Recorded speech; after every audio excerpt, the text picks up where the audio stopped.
오늘 우리에게 주신 말씀 출애굽기 16장 19절에서 21절 말씀입니다.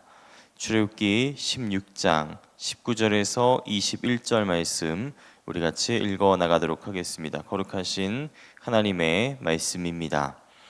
모세가 그들에게 이르기를 아무든지 아침까지 그것을 남겨두지 말라 하였으나 그들이 모세에게 순종하지 아니하고 더러는 아침까지 두었더니 벌레가 생기고 냄새가 난지라. 모세가 그들에게 노하니라.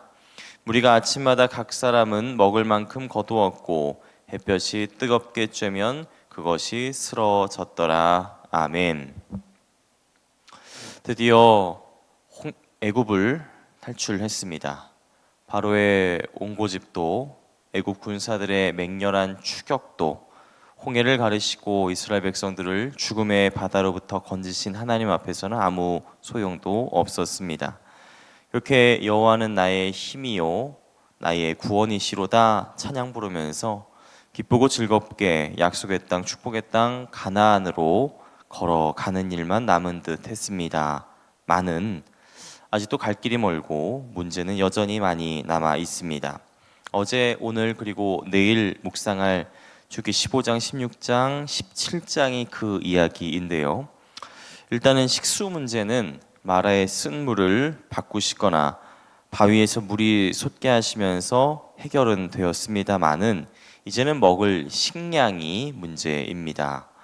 애초에 출애굽하면서 얼른 대충 급히 짐만 챙겨 나왔을 터라 식량을 많이 챙겨오지도 못했을 텐데 그마저도 이제 2달하고 보름이 되니까 다 떨어져 버렸습니다. 꼼짝없이 굶어 죽게 된 거죠. 오죽한 백성들이 차라리 애굽 땅에 계속 머물러 있을 걸 그랬으면 최소한 굶어 죽지는 않았을 텐데 먹을 거 배부르게 먹으면서 살 수 있었을 때 왜 모세를 따라 나와서 이 고생을 하는 거냐 이렇게 불평불만을 늘어놓을 정도였으니까요. 바로 이 타이밍에 하나님께서 대책을 세워주십니다. 내가 이스라엘 자손의 원망함을 들었노라. 그들에게 말하여 이르기를 너희가 해 질 때에는 고기를 먹고 아침에는 떡으로 배부르리니 내가 여호와 너희의 하나님인 줄 알리라 하라 하시니라. 그렇게 백성들은 광야 생활 내내 아침에는 떡 만나 저녁에는 메추라기를 먹으면서 여행을 계속할 수 있었다. 그런 이야기입니다. 그런데 여기서 이 만나를 주목해 볼 필요가 있습니다. 이 만나라는 게 참 희한합니다. 이스라엘 백성이 처음 보자마자 히브리어로 만후, 그러니까 이게 뭐냐라고 할 정도로 정체를 알기 힘든 이상한 물건입니다. 어떤 사람들은 풀잎에 맺힌 나무 수액이라고도 하고 또 광야밭에서 바람에 날려온 곡식가루라고도 하고 또 어떤 이들은 날벌레의 허물 이었을 것으로 추정하기도 합니다만 정확히 뭔지 알 수는 없습니다. 무엇보다 희한한 거는 이 만나의 유통기한입니다. 모세가 그들에게 이르기를 아무든지 아침까지 그것을 남겨두지 말라 하였으나 그들이 모세에게 순종하지 아니하고 더러는 아침까지 두었더니 벌레가 생기고 냄새가 난지라. 모세가 그들에게 노하니라. 그러니까 만나는 기본적으로 유통기한이 하루짜리였습니다. 오늘 먹고 나서 다음날 아침까지 남겨두면은 100이면 100 썩고 벌레 생기고 냄새가 나서 먹을 수 없게 되는 거죠. 매일 아침 하루 한 번 일용할 만나를 거두기 위해서 이스라엘 백성들은 들판으로 나아가야 했습니다. 긴 여행을 하려면은 먹을 식량도 좀 넉넉하게 저장하고 비축하고 유사시에 대비하는 게 상식이거든요. 그래서 군인들 먹는 정투 식량 유통기한도 최소 3년 이상인 건데 유통기한이 고작 하루라. 그것도 매일 아침마다 거두러 나가야 한다. 그 치열한 광야 생활을 감안하면은 이건 너무나 이상하고 또 귀찮고 비효율적인 모습입니다. 게다가 이 유통기한도 절대적인 것이 아니었던 것 같습니다. 바로 그 다음 22절을 보면은 주중에는 유통기한이 하루였는데 안식일 전날 거둔 만나는 특별히 하루가 지나도 상하지 않았다라고 했습니다. 안식일은 쉬는 날이라서 만나를 거두는 일도 쉬워야 한다는 거죠. 그래서 안식일을 낀 만나는 하루가 지나도 다음 날까지 남겨도 썩지 않고 더 먹을 수 있었다라는 것. 괜히 안식일날 아침에 일찍 일어나서 만나 거두러 간다고 들판에 나가면은 허탕만 치고 돌아온다라는 겁니다. 언제는 유통기한이 하루고 언제는 이틀이고 자기 맘대로입니다. 이처럼 만나는 참 이상하고 또 희한하고 또 오묘한 그런 물건이었습니다. 이스라엘 백성들은 광야 생활 내내 이 이상한 그리고 귀찮고 또 비효율적인 만나를 먹으면서 살아가야 했었던 것이죠. 여기서 오늘의 질문입니다. 하나님께서는 왜 하필 굳이 꼭 집어서 이 만나를 주셨는가? 그러니까 더 구체적으로 말하면은 하나님께서는 더 쉽고 편하고 효율적인 것들 다 내버려 두고 왜 이렇게 이상하고 귀찮고 비효율적인 만나로 이스라엘 백성들을 먹이셨는가?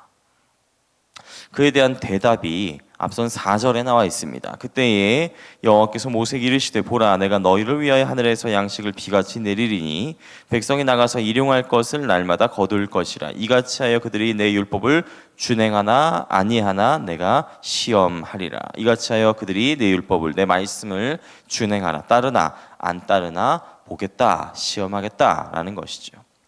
그러니까 만나는 하나님의 테스트고 또 트레이닝, 곧 훈련이라는 사실입니다. 뭘 테스트하고 뭘 훈련한다는 걸까요? 그것은 광야에서 살아남는 법을, 그러니까 광야한과 의지할 것 하나 없는 이 광야 한 가운데에서 살아남는 법을, 살아남기 위해서 제대로 의지하는 법을 가르치기 위함이었습니다. 광야는 정말로 의지할 게 하나도 없습니다. 뜨거운 햇빛을 피할 수풀이 우거진 것도 아니고 맑은 강물이 항상 흐르는 것도 아니고 먹을 양식도 부족합니다. 정말 허허벌판이고 아무 의지할 것 없는 그런 광야를 1년도 아니고 2년도 아니고 40년이나 여행하면서 살아남아야 했었죠. 어떻게 그럴 수 있단 말입니까? 하기는 어디 광야뿐이겠습니까?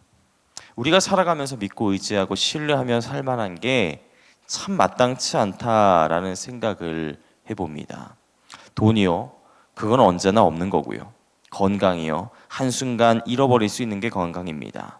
인간관계는 애초부터 믿을 만한 게 아니고 두 주먹 불 끈진 내 수고와 노력도 온전히 믿고 의지하고 신뢰할 만한 게 아니라는 사실을 우리는 너무나 잘 알고 있습니다. 그래서 우리는 실망하죠. 좌절합니다.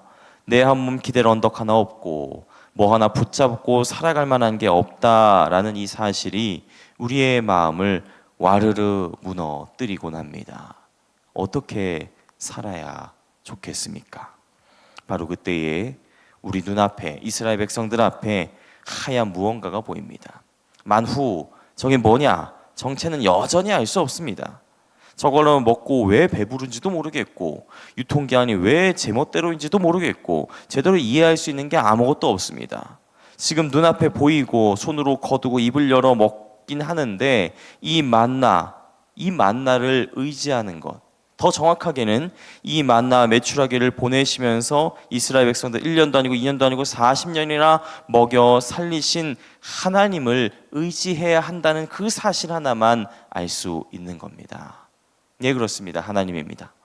의지할 것 하나 없는 광야 가운데에서 우리가 의지해야 할 것은 오직 하나님뿐입니다.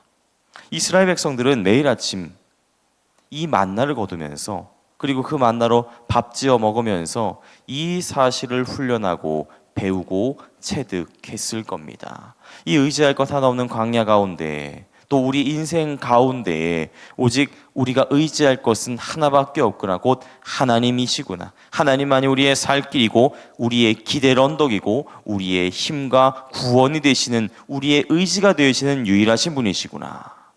그래서 비로소 나의 영혼아 잠잠히 하나님만 바라라. 무릇 나의 구원이 그로부터 나오는도다. 오직 그만이 나의 반석이시오 나의 구원이시오 나의 요새이시니 내가 흔들리지 아니하리로다 라고 노래할 수 있었던 것이죠. 이게 너무나 기니까 예수님께서는 한마디로 이렇게 정리하셨습니다. 오늘 우리에게 일용할 양식을 주옵소서.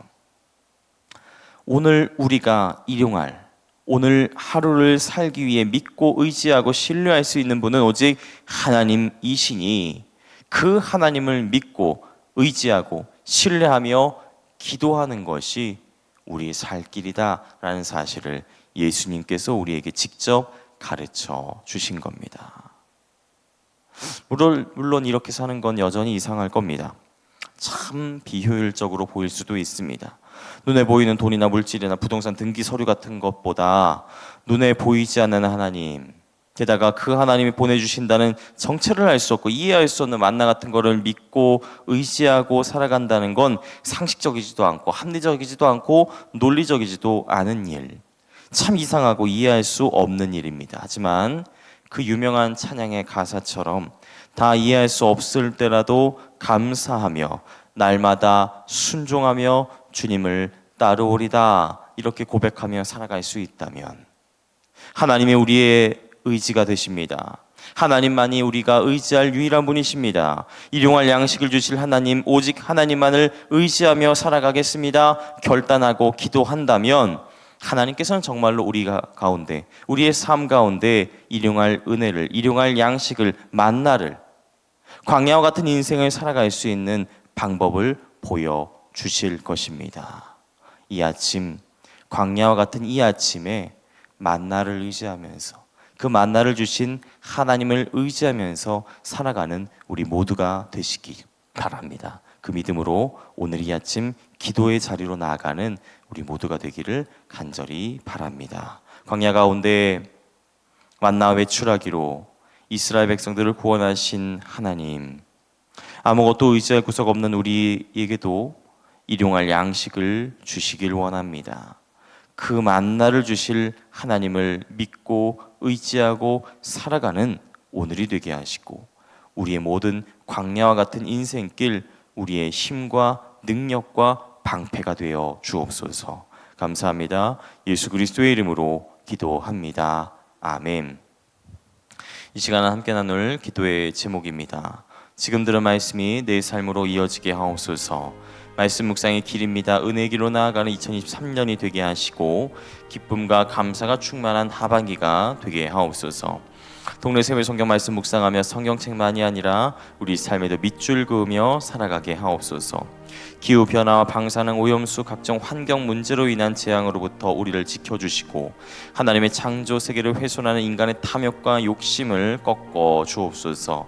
가난하고 약한 이들의 목소리에 귀 기울이는 나라 되게 하시고 평화롭고 안전한 일상이 회복되게 하옵소서. 몸과 마음이 아픈 이들, 믿음이 연약하여 흔들린 이들을 붙잡아 주셔서 주님의 은혜와 사랑을 늘 경험하고 감사하며 살아가게 하옵소서. 이 시간 함께 하는 공동 기도문과 각자 가지고 나오신 기도의 제목들을 놓고 기도하시면서 삶의 자리로 나아가시기 바랍니다. 기도하겠습니다.